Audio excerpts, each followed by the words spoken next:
Olá, tudo bem? Numa certa ocasião, eu li a biografia de um indiano convertido ao Evangelho chamado Sadhguru Surdas Singh. O título do livro era O Apóstolo dos Pés Sangrentos.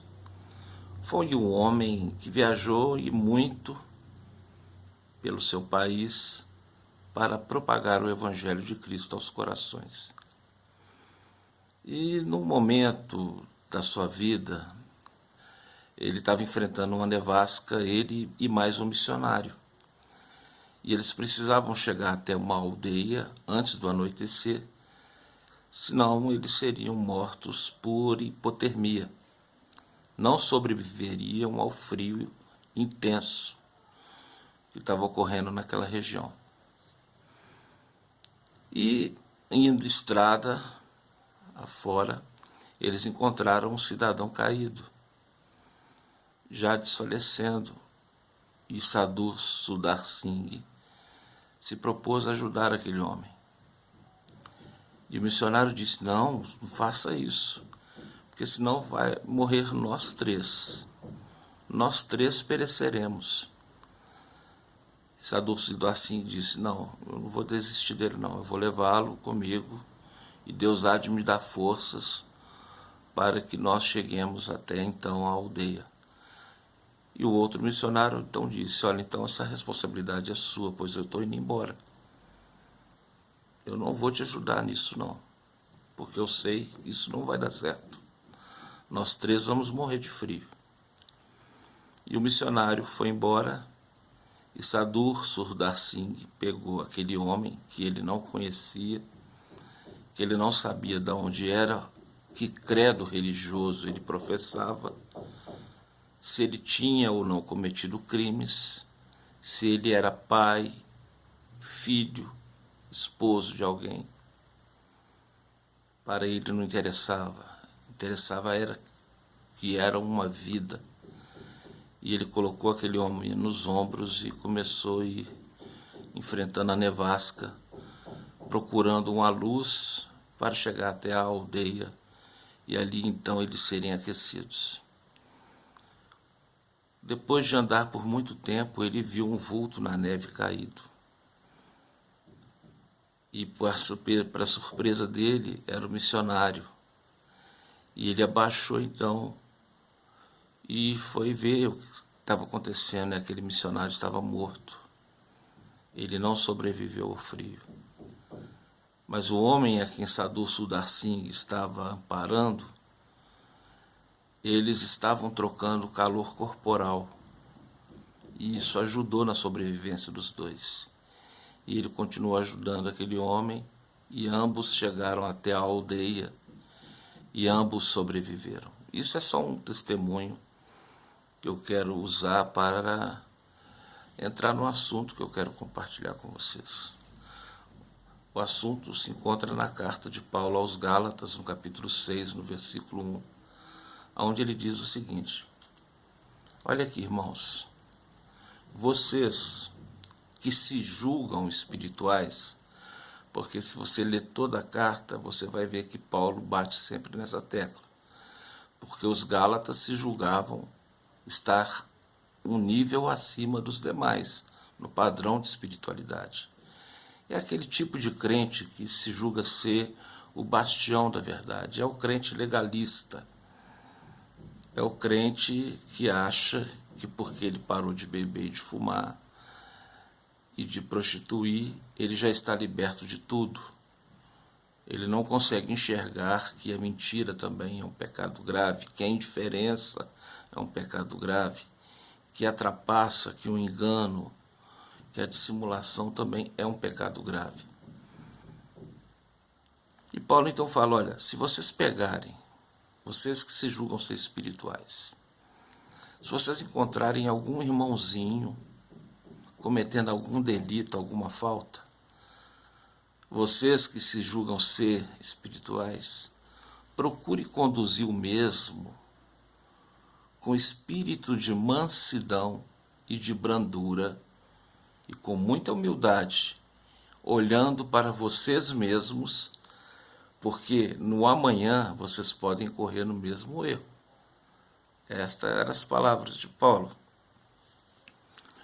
Porque, irmãos, nós não sabemos o dia de amanhã. O dia de amanhã pertence a Deus. O mesmo homem que disse: Tu és o Cristo, Filho do Deus vivo, ao anoitecer, deu ocasião ao adversário e disse: Mestre, não vai para Jerusalém, tu és tão moço e bonito, eles vão te matar. E Jesus disse a ele: Olha, para trás de mim, Satanás, porque neste momento você está sendo para mim uma pedra de tropeço.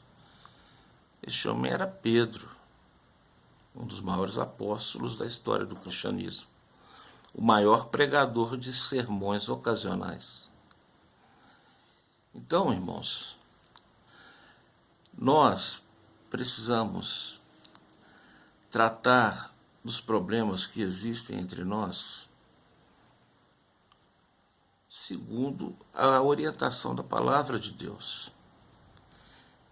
E segundo a Bíblia, enquanto a pessoa está respirando, ainda há esperança. Sadur Sudarsing viu isso naquele homem caído na neve. Ele ainda estava respirando, ainda havia esperança. Outro missionário, indiferente ao problema daquele homem, achou que deveria salvar a sua própria vida, não se importando com a do outro. Só que ele se esqueceu de um detalhe, que a troca de calor corporal ajuda e muito a se manter vivo numa situação de extremo frio. Quantos irmãos hoje têm agido igual aquele missionário indiferente ao problema do outro e acabam ficando pelo caminho? Infelizmente, são essas pessoas que cometem os pecados ocultos. Um padre, numa certa ocasião, disse que a etimologia da palavra sincera vem do latim, que quer dizer sem cera, porque as estatuetas eram perfuradas e nelas eles guardavam diamantes e ouro para traficar, fazer aquilo passar pela alfândega sem ser percebido. E chegando na alfândega, eles tentavam descobrir se a estátua tinha cera ou não. Se ela tivesse cera, então eles furavam um pouquinho mais e achavam ali o diamante e a joia. Com cera quer dizer que era uma coisa errada. Sem cera é porque não tinha nada de errado com aquela estátua. Ela não estava sendo usada para traficar diamante e ouro. É daí que vem a palavra sincera, sem cera. Eu te pergunto, você é sincera? Você é sincero? Ou se a gente cavar alguma coisa em você, vai achar algo escondido? Longe de mim tentar fazer alguma coisa semelhante a isso. Não cabe a mim julgar as pessoas. Cabe ao Senhor Jesus. Ele conhece os corações. E no início do seu ministério, ele nos alertou acerca disso. Ao descer do monte da transfiguração, do monte da tentação, e ali no sermão da montanha, uma das primeiras coisas que ele tratou foi sobre isso. Não julgueis, para que não sejais julgado. Porque com a mesma medida que vocês estão julgando, eles vão julgar vocês. E do jeito que vocês estão medindo as pessoas, eles vão de medir vocês também. Porque se eles já começassem errado, aquilo não ia dar certo. Então, por isso que Jesus já tratou desse problema ali no começo do seu ministério. Ou seja, ele procurou cortar o mal pela raiz. E nós precisamos, irmãos, nessa nossa caminhada, cortar esse mal pela raiz. Se você se julga ser espiritual, se você se julga ser um santarrão, se você é esse crente legalista, se você de fato é sem cera, procura conduzir o irmão com espírito de mansidão e de brandura, aquele irmão que errou, aquele irmão que tropeçou. Ah, mas ele errou tantas vezes, pastor, ele caiu tantas vezes, não importa. Não cabe a você definir quantas vezes ele tem que errar, quantas vezes ele pode errar. Uma vez perguntaram para Jesus se uma pessoa pecar, quantas vezes ele deve pedir perdão? 7 vezes? Jesus disse não, 7 vezes não, mas 70 vezes 7, ou seja, indefinidamente. Essa decisão está nas mãos de Deus e não nas minhas mãos e nem nas suas mãos. Deus é quem decide até onde Ele vai tolerar os nossos erros e os nossos abusos. E é Ele quem trata com o servo dele. O Otmani fala sobre isso. Quem trata com o ungido de Deus é o próprio Deus. Moisés casou com a mulher etíope e o próprio Deus tinha falado com eles que não era para fazer isso. E Miriam, sendo a irmã mais velha de Moisés, te achou no direito de chamar a atenção dele. Na frente de todos, imediatamente ela ficou leprosa e foi colocada fora do arraial. E Arão, quando se levantou contra Moisés, imediatamente Deus tirou a unção da vida dele. Ou seja, quando ele entrava no tabernáculo, a nuvem de Deus que pairava sobre o tabernáculo, ela saía de lá. Deus estava dizendo, olha, eu não sou com este homem. Porque ele se levantou contra a autoridade que Deus tinha constituído. Quem toca no ungido de Deus é o próprio Deus. Davi sabia disso. Quando ele cortou a capa de Saul, ele se arrependeu amargamente, se lamentou, chorou e pediu perdão, porque ele sabia que se ele não fizesse isso, ele sofreria uma grave consequência da parte de Deus.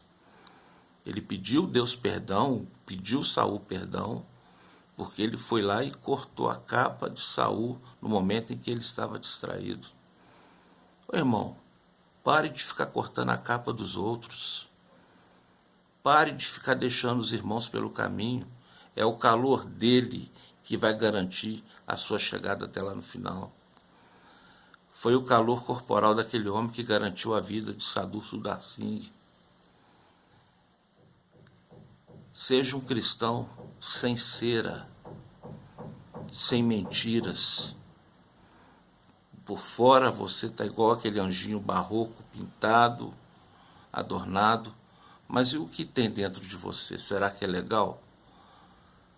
Será que está dentro da legalidade, da verdade, da honestidade, da sinceridade? Vós que sois os espirituais, procurai conduzir o mesmo, o irmão que errou, com espírito de mansidão e brandura, cuidando para que vocês não venham incorrer no mesmo erro. Pessoa sincera não é aquela que fala tudo o que pensa. Quem fala tudo o que pensa é um sem noção e sem responsabilidade. Pessoa sincera é aquela que fala o que é necessário e com amor, com humildade e com muita simpatia. Que Deus possa abençoar a sua vida. Reflita sobre isso. A paz do Senhor Jesus.